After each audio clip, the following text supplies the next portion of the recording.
Hola, ¿cómo les va? Muy buenas tardes, noches. Bienvenidos a un programa más de Políticas de Estado y hoy realmente con un invitado de lujo, ya que venimos los últimos programas hablando de la justicia, tenemos a alguien no sospechado.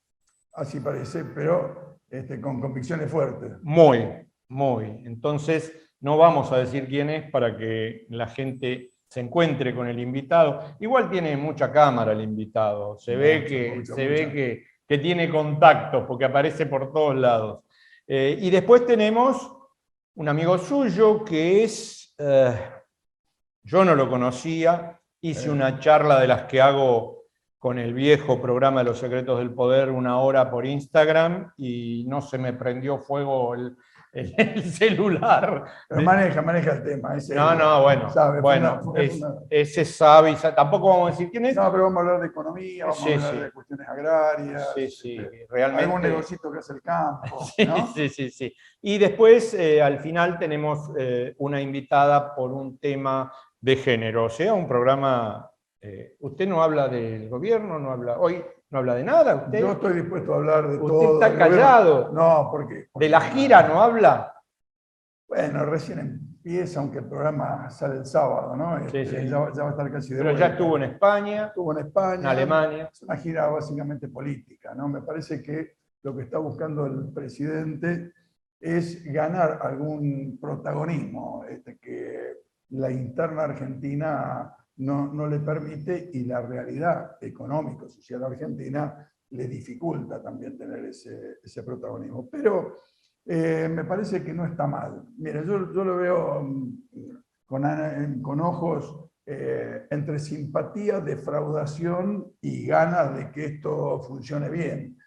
Y me parece que está bien sacar la Argentina al mundo, me parece que está bien que vaya a España, Francia, Alemania, me parece que está bien que plantee este tema y que no solo sea el tema comercial, porque la política también incide después en el comercio, incide también en el desarrollo industrial, incide en las inversiones. Entonces está bien que él vaya allá. Ahora, vos tuviste cargo en la Cancillería y cargo importante. La pregunta mía, profana, es, y a los ojos de la historia, ¿sirve para algo esto de ir a...? Sí, mucho. Y sobre todo, si uno logra establecer, aparte de los vínculos formales políticos, los vínculos personales. La cantidad de cuestiones que Argentina resolvió, por ejemplo, con Brasil, en el periodo del gobierno anterior de Lula, de paso lo digo porque es muy interesante que Lula todo indica que va a ganar las elecciones en octubre en Brasil, o lo que pasaba en el... Bueno, nosotros, por ejemplo, desde el 2003, que me tocó estar en la Cancillería, hasta el 2011, nosotros pasamos de una exportación de 25.000 millones de dólares a 84.000 millones de dólares. Era competitividad, era producción, era capacidad de competir con los precios, pero también tenía mucho que ver con las relaciones políticas, personales y por supuesto con las negociaciones, ¿no? Pero no quiero escaparme de un temita.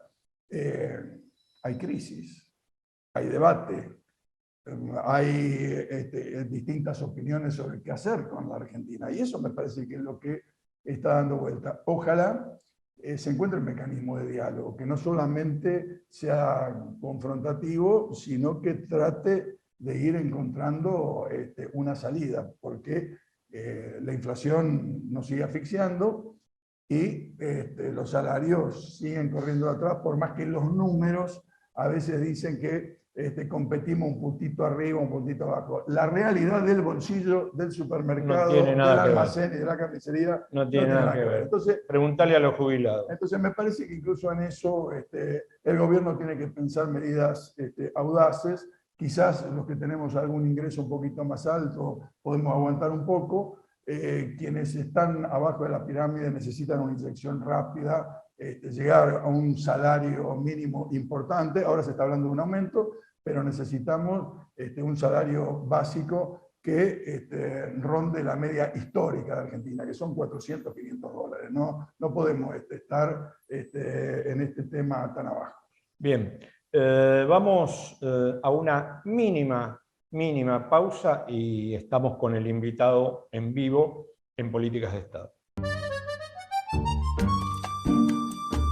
Bien, tal como dijimos al principio, teníamos un invitado de lujo, pero antes de presentarlo y un pequeño regalo que me dieron para hacerle al invitado, quiero agradecer, no lo dije al principio, me lo guardé para ahora, quiero agradecer la cantidad de gente que llamó los otros días y que mandó mensajes por el programa del sábado pasado con Alejandro Apo y con Miguel Ret. Realmente ahí es donde uno siente que usted se compromete tanto como nos comprometemos nosotros tratando de invitar lo mejor para que usted tenga un programa distinto. Vio que el fútbol, a usted no le gusta mucho el fútbol, pero ¿Usted está agrandado?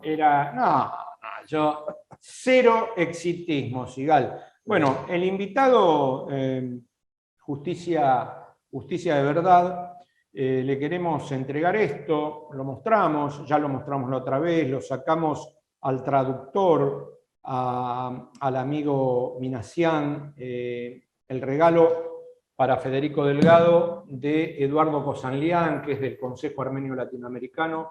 Es un trabajo fenomenal, también el libro se lo regalamos a Eduardo. Es un trabajo fenomenal de investigación sobre una sobreviviente con toda la familia asesinada del genocidio turco hacia los armenios. Muchas gracias. Y este hombre te ha visto y bueno, me pidió que te hiciera llegar esto y realmente me pareció que lo ibas a saber apreciar. Muchas gracias y muchas gracias por invitarme. No, por favor, gracias. Bien, empezamos con la justicia. La justicia, está movido el asunto, ¿no? ¿Qué le parece? Sí, está. Yo hace unos días caminé. ¿La Corte Suprema caminó usted? Bueno, adentro de la Corte no fui. Afuera fui a la fue, plaza, ¿no? Claro, sí, claro. claro. Hay un fenómeno, ¿no? Me parece interesante, por más que algunos medios los tratan de bajar, tratan de disminuir. Para mí hubo decenas de miles de personas que se movilizaron a la Plaza Lavalle y están reclamando una democratización de la justicia. Justicia legítima. Una justicia justa, una justicia que sea operativa, una justicia que no solo laude siempre a favor de los que tienen poder. Pero bueno, no sé cómo el doctor sabe. Sí, claro, por eso lo condicioné ya de la entrada. Soy un caminador. A mí me parece que felizmente, yo coincido, felizmente por debajo de los grandes títulos y de la agenda setting, hay un reclamo que es por ahí inorgánico, que está en un estado molecular, pero que hay un grito de necesidad de tener una justicia que se perciba como justa. No solamente en cuestiones penales. Le pasa al que sufrió un despido arbitrario y no logra que le dicten sentencia, le pasa al jubilado, que muchos lamentablemente mueren esperando que el Poder Judicial les asigne la suma correspondiente que tienen que ganar, le pasa al tipo que lo clavaron con un cheque sin fondos y que no puede cobrárselo a nadie.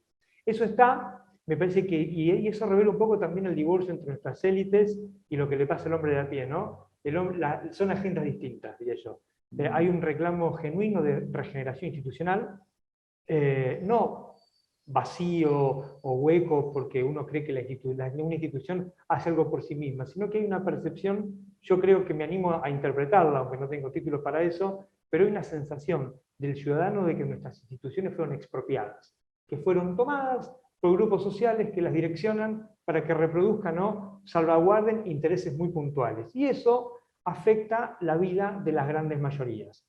Digamos, que tengamos problemas en los precios, seguramente hay un montón de causas económicas, pero que haya grupos empresarios que tengan posiciones oligopólicas, tiene que ver con que nuestra justicia no es eficaz para aplicar leyes que regulen las prácticas antimonopólicas. Quiero decir, para corrernos un poco del tema de la corrupción, y que son temas que por ahí son de los que más se habla, pero que no son solamente los únicos importantes. Yo estoy de acuerdo con eso. A mí, discúlpame, Ariel, una pregunta, pero me da la sensación de que todavía es un reclamo del activismo en voz alta y por debajo cada persona que tiene algún conflicto que tiene que ir a la justicia... La gente putea, pero no avanza. Claro, y no entiende de que esto es un sistema que hay que transformar. hay una cultura nuestra a nivel popular y hay una expresión en el sistema, en el poder judicial. Vamos a hablar, es un poder, el poder judicial, claro, que tiende a autoprotegerse. Son escasos las personas como el fiscal Delgado que levantan que sale a romper. Levantan su voz, pero la verdad que necesitaríamos de adentro y de afuera más mancomunión, ¿no? Yo cuando en plena pandemia, que Ariel sostuvo su viejo programa Los Secretos del Poder por Instagram, hicimos un par de reuniones, una de ellas fue muy generosa porque me permitió presentar mi libro República de la Impunidad, y ahí hablábamos, él me decía, ¿qué significa este libro? Y yo le respondía que mi humilde tesis era que el formato del poder en la Argentina, la forma en que se ejerce el poder político, requiere una cuota de impunidad. Y que el sistema judicial, más allá de los buenos jueces, los buenos fiscales que los hay, asigna esa cuota de impunidad.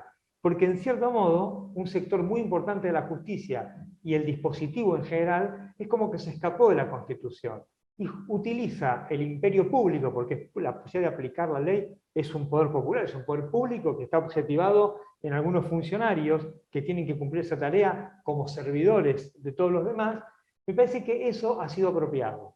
Entonces genera esta sensación que, como dice Ariel, la gente putea porque todo el mundo, directo o indirectamente, desconfía de la palabra judicial. Pero me parece que, para decir algo que me parece que en el fondo va a ser positivo, la justicia está en el peor de los mundos, porque el único capital que tiene un juez o un fiscal es su palabra.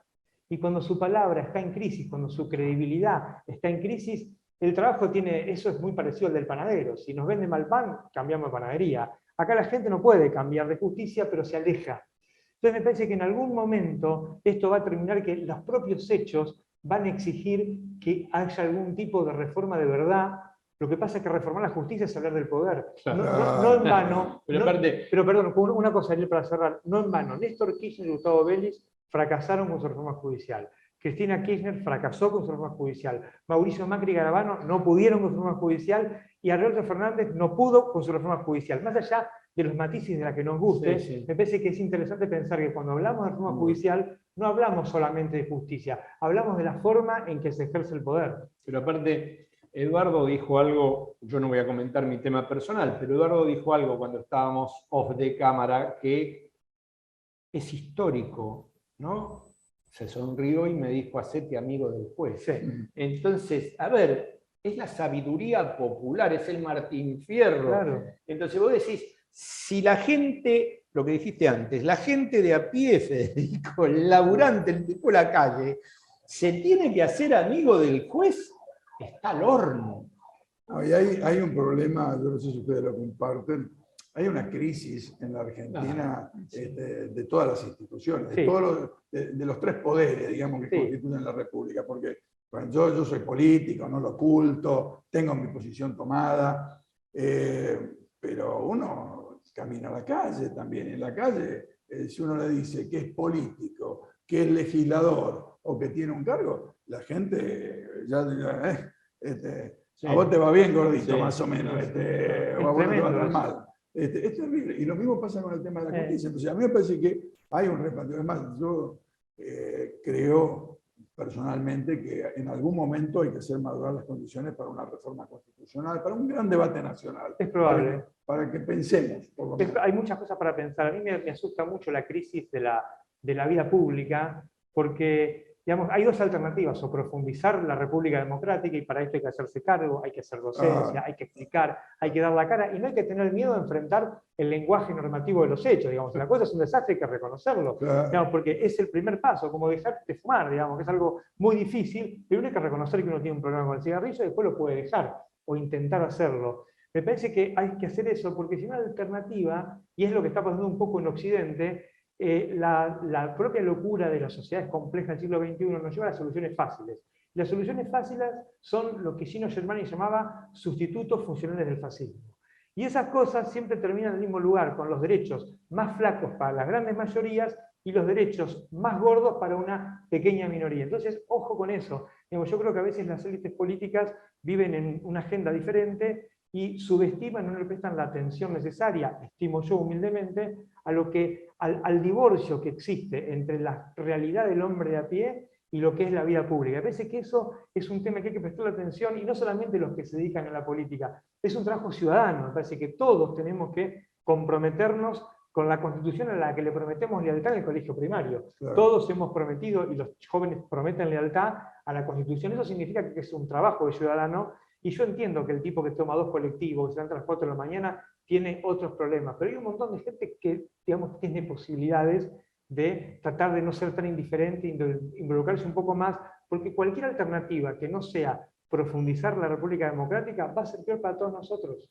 Yo comparto plenamente. Yo tengo la sensación de que hay un tema más casi aristocrático. La política tiene muchos problemas, si quieren hablamos de eso, pero la justicia es como algo medio intocable, Sí. ¿no? Como algo más aristocrático, es más elitista. Sí. Y la verdad que el tipo o la tipa, el hombre o Sí. la mujer, que le toca ir frente a un juez, ya va como achicado, Hay algo de eso, Eduardo, comparto, hay algo de eso. Pero también hay algo más, porque lamentablemente tengo que hablar de 2 personas que fallecieron, pero que eran muy representativos. Norberto Yervide y Claudio Bonadío fueron jueces casi 25 años.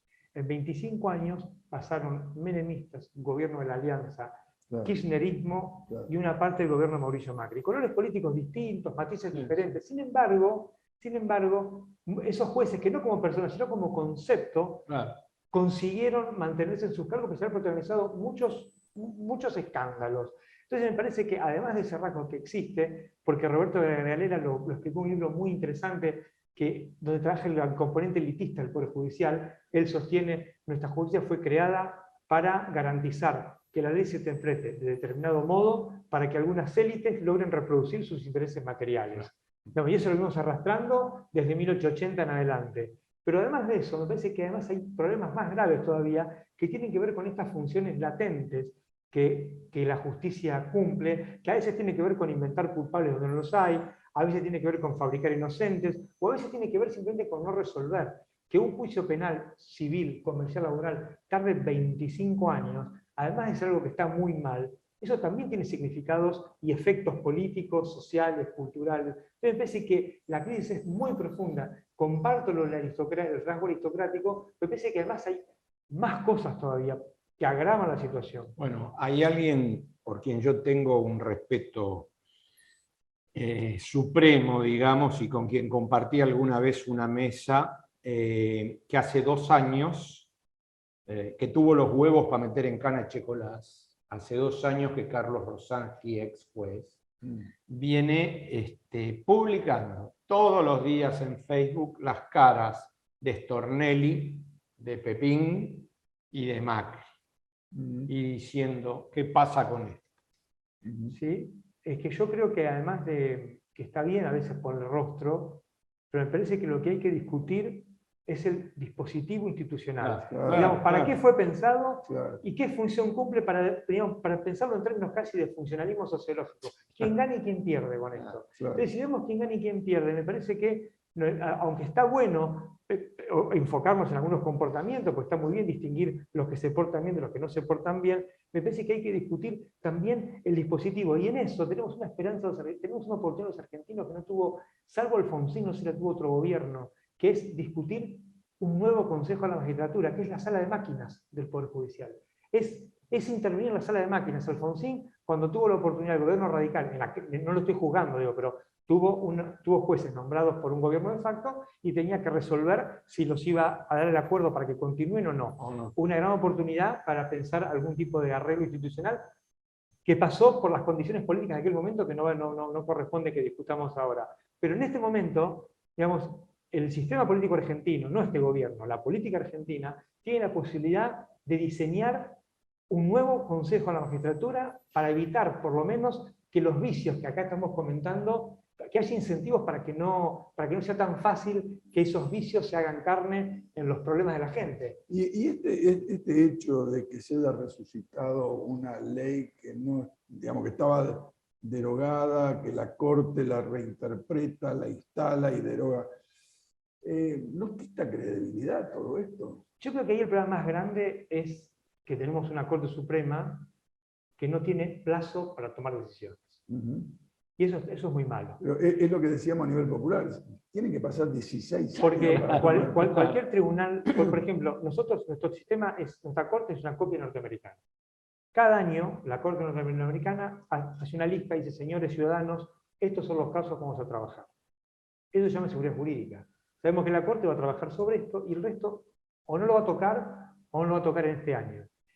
No es sano institucionalmente que personas de carne y hueso tengan una mesa como esta, llena de expedientes, y puedan decidir cuándo, cómo y dónde, sin ningún tipo de obligación institucional de respetar alguna regla, simplemente en cierto modo la arbitrariedad, de decir este sí, este no. Eso me parece que ese es el principal problema que existe. La idea que está dando vuelta de ampliar la corte, incluso de pensar en salas, ¿eso opinás que es positivo o hay que verlo caminar? A lo mejor está bueno discutirlo. A mí me parece que hay muchas cosas que tienen que ver con que, aunque pongamos rabinos, sacerdotes y pastores, 100, yo creo que hay algunos problemas de funcionamiento de la Corte Suprema, de esta, de la anterior y la que venga, que no se van a arreglar. Son estructurales. Una de ellas tiene que ver, por ejemplo, es muy técnico, pero en la Argentina no es claro qué causa puede llegar a la Corte y cuál no. En cualquier parte del mundo es clarísimo. Acá hay una parte media brumosa en que por ahí, si sos amigo del juez, podés llegar y por ahí no podés llegar. Eso es un tema que se presta a muchos manejos políticos que no está bueno. El tema de los plazos es otro. Después, el tema de la relación de la Corte con la comunidad. Esa tendencia judicial a encerrarse y a colocar barreras. La primera es el lenguaje, que es muy difícil comprenderse. Hay veces que podríamos empezar a trabajar con algunas cosas que nos darían un resultado rápido y dejar para expertos, yo no lo soy, que piensen si es factible dividir una corte en salas, porque nuestra Constitución dice una corte, y hay que ver si esa palabra admite en la Constitución que se divida, es una discusión, y después hay que ver si más gente no significa que más personas tengan que ponerse de acuerdo para tomar una decisión. Sí, claro. Digamos, me parece que son todas cosas para pensar, pero que son todas válidas y que hay que discutirlas. Ahora, yo siempre me acuerdo de una frase de alguien que le pegaron 20 tiros, Monseñor Arnulfo Romero. Y la justicia siempre muerde a los descalzos, ¿es cierto eso? No debería ser así, digamos, pero hay dos constituciones, la constitución formal y, como dicen los italianos, la constitución material. La material es la que nos pasa en el día a día y basta pasar por en auto por alguna cárcel y mirar el parque automotor que hay el día de visita, y vamos a ver que en un país que tiene problemas de corrupción, de lavado de dinero, de evasión impositiva, de criminalidad económica, no tiene detenidos, y la población carcelaria siempre la más vulnerable. Claro. Digamos, no digo que no haya que juzgar a todo el mundo, todos que tienen que ser juzgados, pero digamos, no lo digo yo, lo dicen los hechos. La ley en Argentina se aplica de manera desigual. Yo desde la política, por ejemplo, creo que hay que tratar de evitar lo que ocurre, que es la burocratización o cierta profesionalización al margen de la relación con la sociedad. Para mí, abrir consejos consultivos, interacción, escuchar a las demandas sociales, en política me imagino cómo hacerlo. En el Ejecutivo, y el Legislativo tiene otro rol, pero en el Ejecutivo me imagino hacerlo. En la justicia no me imagino. ¿Cómo hacer para que eso no se... También tiene que ver con algo que dijo Federico, que es el lenguaje, la comunicación. Sí, claro. La gente está afuera de eso. Digamos, la Argentina tiene un sistema que es bastante sabio. Separa a los jueces de los fiscales. Sí. Y si los fiscales ¿qué son? Son abogados de la gente. Sí. Al Ministerio Público que es relativamente joven en este aspecto, Claro. ser abogado de la gente, Claro. es de 1994, eso hay que adaptarlo a este tipo de requerimientos, hay que abrirlo. ¿Cómo hay que abrirlo? Bueno, hay que hacer que las fiscalías funcionen como oficinas donde la gente puede ir, puede preguntar, puede asesorarse, puede reclamar. Digamos, entonces lo que hay que hacer es que abrir las ventanas y dejar que entre la luz pública, porque la zona de confort que tenemos los judiciales es que tenemos barreras, el lenguaje, el secreto, el edificio, acá no se puede entrar, y todas esas cosas lo que hacen parecen cosas pavotas, pero me parece que son, en mi humilde opinión, son las grandes reformas judiciales, porque son las que pueden cambiar las prácticas. Yo no creo tanto en los grandes diseños institucionales, porque los ponemos en movimiento de los hombres. Entonces, lo que hay que cambiar son las prácticas de los hombres para de alguna manera hacerlo un poco menos burocrático y un poco más amigable con la gente, que es la verdadera destinataria de estos productos, todo ese andamiaje, que lo único que es en definitiva es el lugar donde las personas tienen que ir para que se proteja un derecho cuando lo sienten vulnerado, ni más ni menos. La sensación de cuando uno va a ver a un juez, cuando te llaman para ser testigo, ¿no? Uno se siente que es un pobre tipo al lado de Dios. Claro. Sí, sí. Te da esa sensación. Sí, Entonces, sí, ¿cómo claro. cambiar eso? Pero porque eso está, a ver, compañero Eduardo, está bajado Sí, desde el sistema sí. eso. Ahora, la pandemia ha hecho un trabajo increíblemente bueno. La pandemia. La pandemia, ¿por qué? Porque primero, toda esa solemnidad de la oficina se derritió. Se perdió. Se derritió. Primero, el soporte de papel, que era el expediente que el juez ponía acá, Claro. que nadie sabía qué había dentro, y uno se imaginaba, che, ¿qué tendrán estos tipos acá? Eso no existe más. Está todo en una página de internet y tu abogado puede ver todo el tiempo qué es lo que está ahí. Y después las audiencias se flexibilizaron, se hacen por videollamadas, se hacen por Zoom. Digamos, hay un montón de cosas que hizo la pandemia que rompió patrones culturales que me parece que sostenían ese edificio que era tan hostil a que el ciudadano se acerque.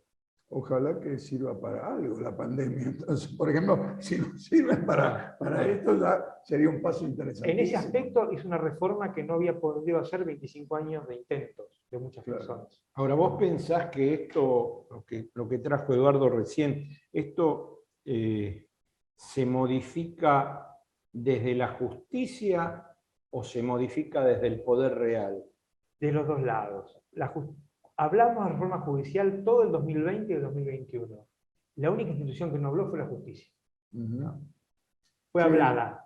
Digamos, eso me parece que uno podría pensar que hay una zona de confort ahí de tratar de que eso no se... No, y hay una resistencia, Hay una resistencia, una claro. resistencia en el que tiene, vamos a ser claros para quienes nos ven, el que tiene un cacho de poder no lo quiere largar. Entonces, si yo soy dueño Así de la de vida simple. ahora, A mí me parece le que... pasa a los empresarios también Sí. y a los políticos. A y todos. a todos, ¿no? Entonces, Es el tema de la apropiación de la cosa pública. Ahí me parece que hay que trabajar con la política, con los ciudadanos, y los judiciales también tenemos que hacer algo, digamos, porque es el primer paso.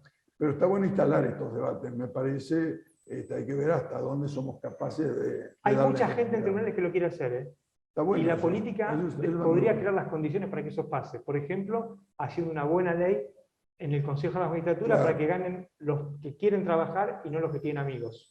Está bueno ahora. De paso, un desafío para nuestros amigos diputados y senadores que tienen que avanzar. Que elaborar sobre eso. Sí. Bueno, Federico, realmente un placer que hayas venido hasta aquí, que nos hayas acompañado. Ojalá te guste eso. No es para estómagos débiles, es realmente muy fuerte. Es todo el drama. Creo que Sí, fuerte. sí, Creo que fuerte. creo que se lo banca. Es el drama de... ¿Te vas a ir del país? No. Qué pregunta No, mía, ¿no? no. ¿No? Pues, a mí un A veces pajarito, voy a dar un pajarito me No, dijo que a veces voy a dar clases, Ah, me tomo un respiro, pero me parece que hay Un mucho respiro. para hacer aquí. Seguimos Bueno. en la batalla. Gracias. a ustedes, Eduardo. un placer. Gracias. Bien, vamos a la pausa y volvemos con las tres notas del final. Acompaña a Política de Estado Puerto La Plata, un importante nodo logístico para los sistemas productivos de la región. Un puerto en continuo desarrollo. Puerto La Plata, el puerto del futuro.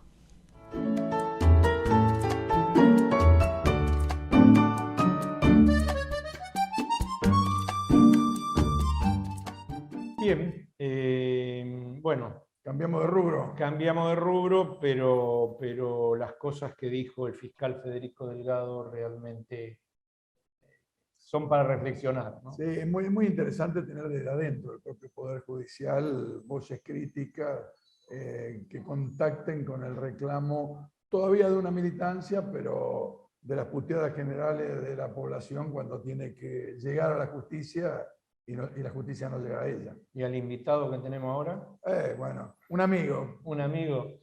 Pedro Peretti, buenas tardes, ¿cómo le va? ¿Qué tal? ¿Cómo les va? Un gusto. Gracias por la invitación. No, al contrario, ¿cómo dice que le va? ¿Va a prender fuego las cámaras, la computadora, con declaraciones o va a ser delicado hoy? No, voy a ser delicado. Está mi amigo ahí. Sigal es un amigo de hace muchos años y no lo puedo hacer quedar mal. Sí, Pedro, ¿cómo estás viendo la cosa? Dale, vamos a entrar en el tema, la política, el campo, la economía. Contanos un poco cómo estás viendo. ¿En cuál de todos esos aspectos querés que te cuente cómo va? ¿El tema agropecuario? El tema agropecuario puede ser, o la relación de la... ¿En el tema agropecuario específicamente crees o de la política en general? No, el tema agropecuario es muy importante porque Argentina le está yendo muy bien este año con la cosecha y parece que se la quedan unos pocos, ¿no? Bueno, claramente, mirá, hoy salieron los datos del último cuatrimestre de venta de maquinarias agrícolas. Un 23, casi un 24% por encima del cuatrimestre del año anterior, que a su vez venía con un 20% por encima del cuatrimestre del otro año anterior. Las ventas en el sector agropecuario están volando. Se han patentado 2.177 unidades, pero no de cualquier implemento agrícola, de tractores y de cosechadoras, que hay algunas que valen 300, 400 mil dólares, ¿no? Significa que hay un nivel de circulación de dinero que es muy, muy importante, producto de los altísimos precios internacionales que tienen hoy la cosecha, que ya venían con altos precios antes del conflicto con Ucrania. El conflicto con Ucrania disparó los precios un 30, un 40% más, pero vos veías los índices de alimentos de la FAO y en los últimos 16, 18, 20 meses, todos los 5 rubros que lleva la FAO, que contabiliza que la FAO, aceites, cereales, carnes, lácteos, todos estaban en los máximos históricos. O sea, esta es una realidad que la Argentina va a, por un lado, disfrutar, porque va a tener ingentes dólares para reconstituir las reservas, como plantea el fondo, y por el otro lado va a padecer, porque va a importar inflación, esa inflación va directa a la mesa de los argentinos, esa mesa de los argentinos va directa al precio de los alimentos, y el alza del precio de los alimentos va directamente a golpear la base de gobernabilidad de nuestro gobierno y de sustentación, que son los sectores populares. Por lo tanto, hay que tomar decisiones, si no, esta situación internacional nos lleva a puesto. Nadie ha analizado profundamente, además, el impacto de la guerra de Ucrania y Rusia en la economía argentina. Esa guerra explica que tiene que ver con nosotros. El 20% del comercio mundial del trigo, el 17% del comercio mundial del maíz, pero explica el 80% de la importación de fertilizantes, que este año va a ser de 3.600 palos verdes, vienen de ahí. El 80% del girasol se produce en esa zona. Eso explica el precio de los aceites.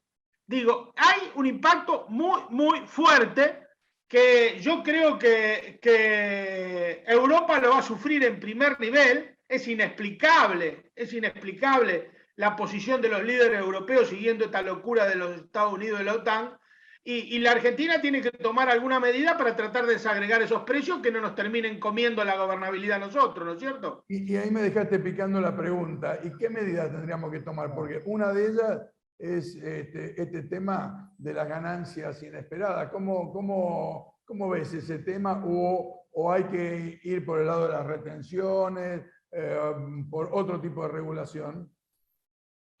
Mirá, acá hay una ganancia inesperada que nadie las dice, que nadie las marca. Somos nosotros los únicos, y acá en política de Estado creo que debe ser el único lugar donde vamos a plantear esto. No, también lo planteamos siempre. La Argentina tiene desde hace muchos años, producto de la revolución científico-técnica, una agricultura de 3 pisos, que debe ser única en el mundo. Es un piso el dueño de la tierra. El segundo piso es el que la trabaja, los contratistas rurales. Y el tercer piso son los pools de siembra y o grandes productores, que es la forma que encontró el capital financiero para introducirse en la agricultura y quedarse con una parte de la plusvalía que generó el desarrollo científico-técnico. ¿Qué significa esto traducido? Hace 30 años atrás la soja rendía 20 quintales, promedio por hectárea, hoy rinde 40. Esos 10 quintales van para el dueño de la tierra y para el tercer eslabón, que es el eslabón de los pools. A la base, a los dueños de la tierra, que son los que alquilan la tierra, hay una ganancia ultra, súper extraordinaria, sin hacer absolutamente nada y sin invertir nada. Esos son rentistas. La Argentina debe separar sus rentistas agropecuarios de sus productores genuinos. Ese es el que se pasa rascando las bolas todo el día en el club y hablando al pedo de los demás. De esa manera se trabaja el 80% de la tierra agropecuaria de la República Argentina. De los 38 millones de hectáreas que sembramos de los 5 principales cultivos, el 80% se trabaja de esta forma. Hay un tipo en el sofá, uno que la labura y el otro que se lleva la guita. Ahí, a la base, a los terratenientes, a la oligarquía terrateniente, esa que está invisibilizada, esa que no nombra a nadie, esa que le tienen miedo todo, a esa hay que cobrarle los impuestos porque ahí tiene una renta súper extraordinaria e inesperada. Yo tengo una pregunta porque casi ingenua, Pedro, casi ingenua. ¿Por qué con las... Vos sos hincha de Racing y no tenés pregunta ingenua. No se puede hablar con esta gente. Él es hincha de Newell, por eso no puede hablar porque se quedó afuera de todo y quiere que yo no tenga pregunta ingenua. Es una pregunta ingenua, Pedro. En los otros días, cuando hicimos la charla de 1 hora, que se prendía a fuego la computadora, yo te la hice y vos viste por dónde ir. Porque si tirás estas cifras y estas ganancias y esta cosa infernal que se están llevando los grandes terratenientes, ¿por qué los formadores de precios destruyen al laburante con los aumentos incesantes de precios? Porque es un golpe de Estado en cuota, como lo hemos venido definiendo. Nosotros estamos, yo no me acuerdo si era de León Felipe o de Machado, una poesía que el tipo estaba sentado en la puerta de un bar y veía pasar la vida por la ventana y la iba contando. Bueno, nosotros hace de cuenta que estamos, no me acuerdo de quién era, ¿no?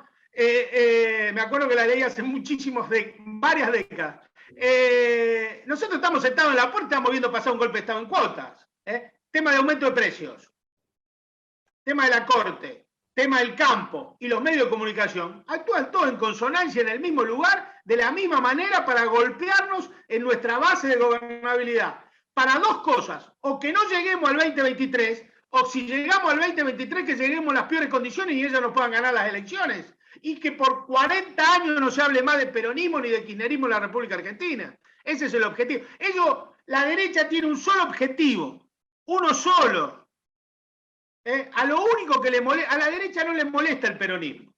A la derecha no le molesta Alberto Fernández. A la derecha no le molesta Culfas. A la derecha no le molesta Guzmán. A la derecha le molesta una sola persona en la República Argentina que se llama Cristina Fernández Kirchner. Esta es una realidad objetiva, no es un análisis político. Cuando uno habla con la gente de derecha, como uno tiene contacto casi por cuestiones de trabajo cotidiana, su único problema en la República Argentina es Cristina Fernández de Kirchner. ¿Por qué? Porque es la último dique de contención que tiene la derecha para quedarse con todo el país. Es lo último. Por eso hay que ser muy cuidadoso a la hora de plantear la cuestión política en la República Argentina y el debate que tiene que haber necesariamente adentro del frente de todos. Sin Cristina es el último baluarte que tienen los sectores populares para que no los terminen de arrasar. Pedro, me parece muy, muy valiente lo que estás diciendo, pero acá lo que nosotros necesitamos es articular las distintas expresiones del campo popular, capaz de hacer transformaciones que a lo mejor la formula Cristina, pero que yo diría hoy en el gobierno le están dando poca pelota, ¿no? Bueno, pelota no le están dando nada. Nosotros lo hemos venido diciendo hace bastante tiempo. ¿Por qué no le dan bola a Cristina? Ahora, creo que la disputa es adentro del Frente de Todos, no hay ninguna duda, la unidad es un valor, pero la unidad es un punto de partida, es un punto de largada, no un punto de llegada. Hay que meterle contenido a eso. Entonces, tenemos que tener muy en cuenta que debemos discutir unidad, tiene que haber gestión, buena gestión, y tiene que haber rumbo, las tres cosas. Es unidad, gestión y rumbo, para defender los intereses del campo nacional y popular. Y ahí debe estar la pelea. Y la pelea es adentro del Frente de Todos. No hay vida para los sectores populares fuera del Frente de Todos. Y en referencia a lo que nosotros decimos, que vos decías que es muy valiente, no es valiente, es objetivo, es claro. Si uno anda por la calle, si uno transita el mundo de los negocios rurales como lo transito yo, que ve, que va a la cooperativa, que habla con uno, que habla con el otro, que habla con un dirigente, que habla con el otro, te das cuenta que el único problema que tienes es el que yo te marqué, no hay otro. Entonces, digo, para transformar la realidad hay que tener una correcta lectura de ella. Porque vos con la realidad podés hacer cualquier cosa, hasta intentar cambiarla. Lo que no podés hacer es desconocerla. Eso está muy claro, y la realidad indica eso. Acá el problema, el obstáculo de la derecha, tiene nombre, apellido y perfume de mujer. Bueno, Pedro, realmente gracias, te vamos a volver a llamar porque vale la pena tenerte para terminar con el último tema que metiste, que no nos da el tiempo porque nos estamos despidiendo, pero que es la comunicación política. Gracias de vuelta y Pedro. Un muy buen fin de semana y nos volvemos a encontrar en cualquier momento. Gracias, un gran abrazo para ambos y salud y cosecha para todos y todas. Gracias. Bien. Bueno, es amigo suyo.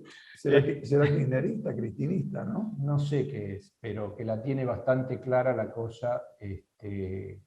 Sí, y es un tipo combativo y asume. Él es chacarero, él es productor. Sí. No creo que muchos productores piensen como él, pero está bueno tener alguno. Bien, vamos a la última invitada. Bien, dijimos que teníamos una nota para cierre que tenía que ver con la diversidad, que tenía que ver, bueno, con todo aquello que de pronto los grandes medios ocultan, discriminan. Maggie Fernández Valdés, gracias por estar en Políticas de Estado, con Eduardo, conmigo. Te damos la bienvenida esta tarde-noche. Y la pregunta de rigor, ¿es así como dije yo, que se sienten discriminadas, que se sienten afuera del circuito, o en los últimos tiempos se han logrado avances al respecto? Bueno, buenas tardes. Primero, muchas gracias por la invitación.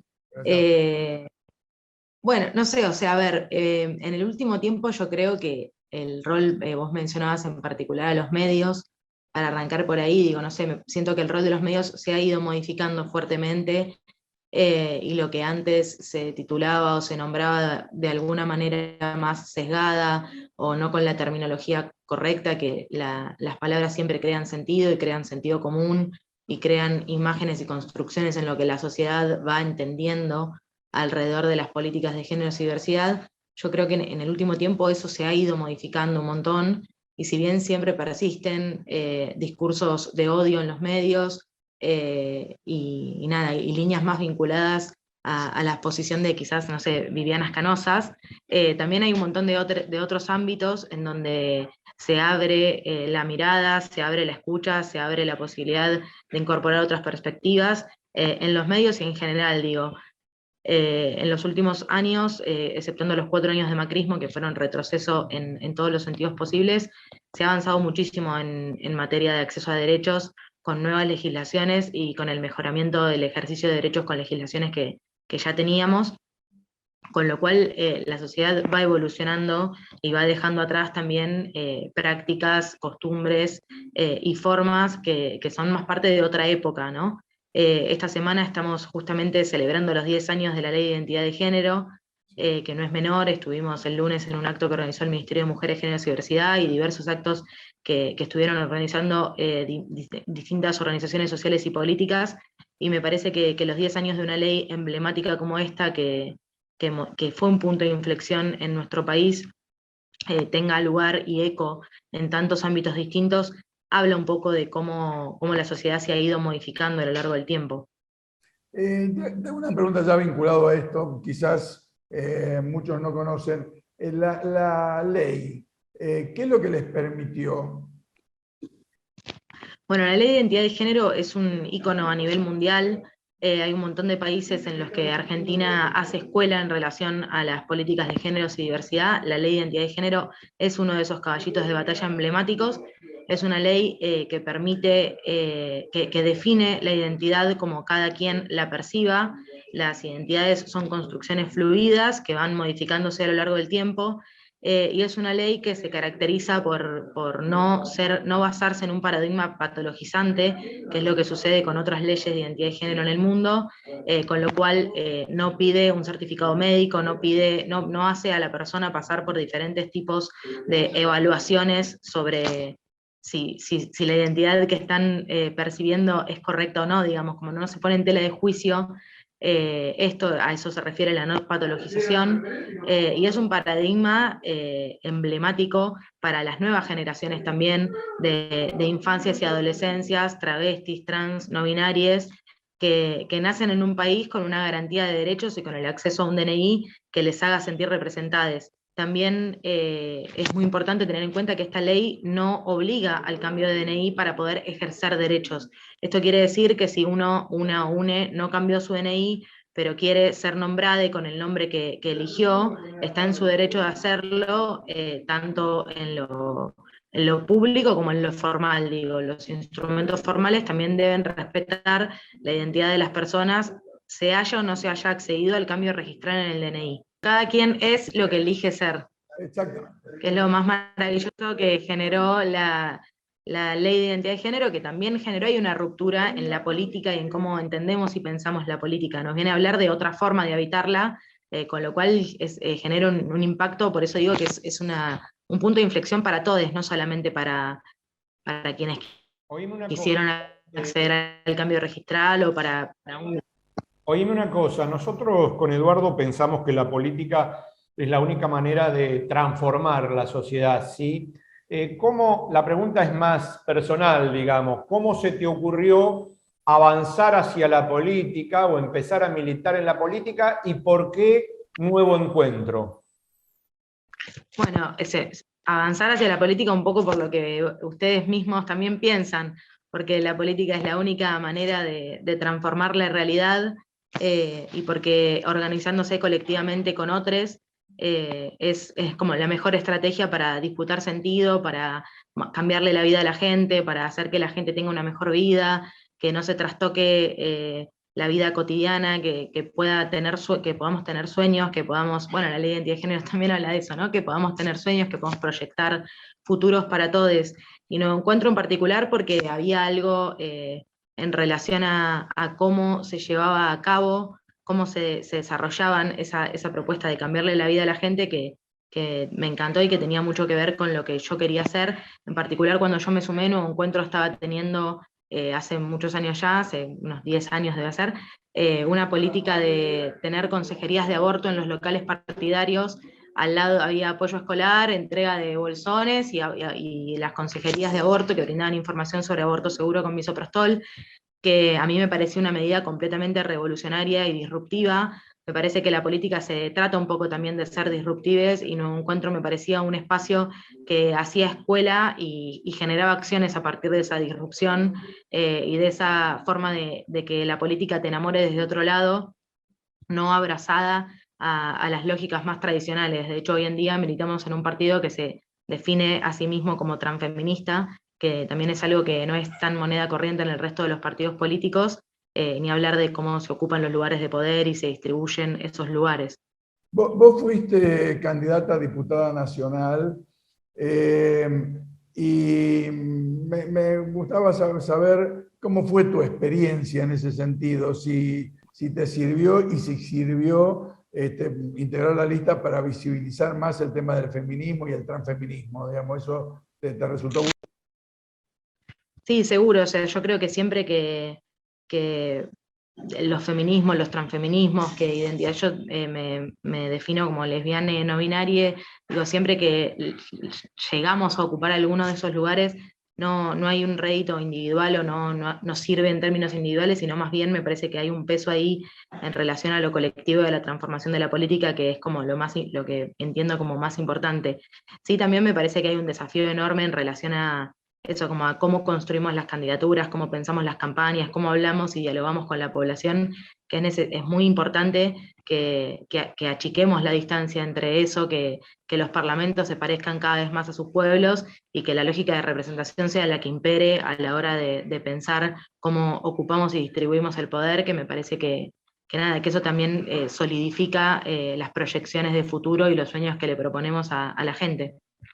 Sí, realmente, gracias. Viste que el tiempo pasa con una velocidad mayor que la luz. Gracias por la charla. Yo creo que, bueno, que ir abriendo los ojos, ir abriendo las cabezas, ir abriendo las mentes, solo se logra a partir de esto, de la comunicación, ¿no es cierto? Me imagino que estás de acuerdo con eso y te damos las gracias por supuesto. Vamos a bueno, muchas gracias a ustedes por la invitación, ha sido un placer.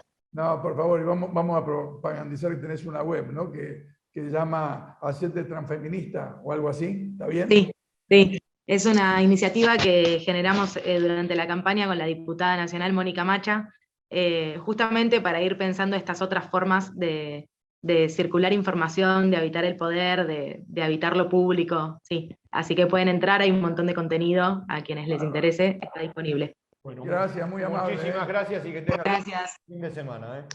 Igualmente, hasta luego. Chao. Bueno, terminamos. Vamos terminando, vamos bajando la cuesta. Un nuevo sábado. Un nuevo sábado. Realmente, bueno, salpicado el sábado. Sí, ¿no? Invítelo a Peretti. Está bueno, ¿no? Sí, estuvo picantito. Peretti salta por los aires, salta todo. Como Newell saltó por los aires, bueno, él también salta por los aires. Gran amigo. Bueno, seguimos entonces el próximo sábado. Seguimos el próximo sábado. ¿Por? ¿Dónde? 7 Somos y 517 de Flow y por supuesto por YouTube. Pásenla muy bien, que tengan un muy buen fin de semana y una muy buena semana. Nos reencontramos el sábado en Política de Estado. Buen fin de semana. Acompaña a Política de Estado Puerto La Plata, un importante nodo logístico para los sistemas productivos de la región. Un puerto en continuo desarrollo. Puerto La Plata, el puerto del futuro.